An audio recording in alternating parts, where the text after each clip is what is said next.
السلام عليكم ورحمة الله تعالى وبركاته. أحبتي في الله، ما دام أين وصف فضل هاي بشي بركة سنة رمضان.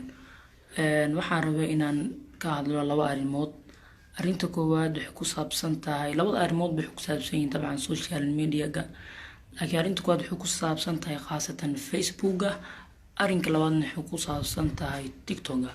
haddaan ku hormaro arrinka koowaad oo ku saabsan Facebook-ga, walaalayaal saan ognahay waxaa jiro guruubyo oo la isticmaalo social media-ha. waxaa ka mid guruubyadaas guruub la yiraahdo Al-Qur'aan Al-Kariim, waxaa ka mid ah guruub la yiraahdo Masraxa Furan. guruub xunna ma jiro, guruubyo tiro badan baa jiro, guruub xun ma jiro, laakiin guruubka waxaa xumeynaya waxa weeyaan wixii lagu soo taageeray markaas ayaa xumeynaya, laakiin guruub daatadiisa u xun ma jiro, laakiin wixii marka lagu soo taageeray unbaa xumeynaya. sidaas darteed marka walaalayaal aan ka digtoonaana inaan kusoo taageerayno sawiro xun xun guruubyadaas. waxaa walaalayaal wax lagu xumaada ah guruub loo bixiyo Al-Qur'aan Al-Kariim, haddana maca daalika lagu soo taageeraynayo sawiro xun xun iyo muuqaalo xun xun lagu soo taageeraynayo. bilaa calaykum, ilaahay ka cabso walaalayaal, aan ilaalina sharafta uu magaca Al-Qur'aan Al-Kariim, guruub in la yiraahdo Al-Qur'aan Al-Kariim kalaamullaahi, kutubka ilaahay subxaanahu watacaala ee munazalka inuu soo dejiyey magaciisa ayuu wataa. maca daalika waxaynu ku taageeraynaynaa sawiro xun xun. aan ka digtoonaan walaalayaal arrinkaas. khaasatan waxaa nagu soo fududlay bishii barakeysaneed ee Ramadaan.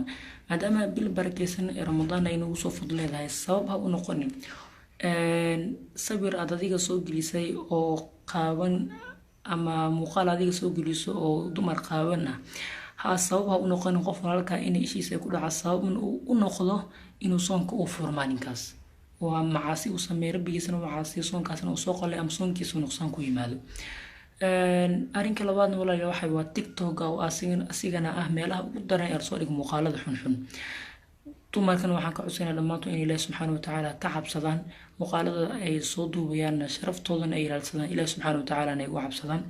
bishan barakeysan ee Ramadaan waa 30 maalmood ama 29 maalmood, in Ilaahay subxaanahu watacaala ka cabsano, aan ka faa'iideysano 30 maalmood muuqaalo xun xun iyo waxyaabaha xun xun dhammaantoodana aan ka digtoonaana. barakallahu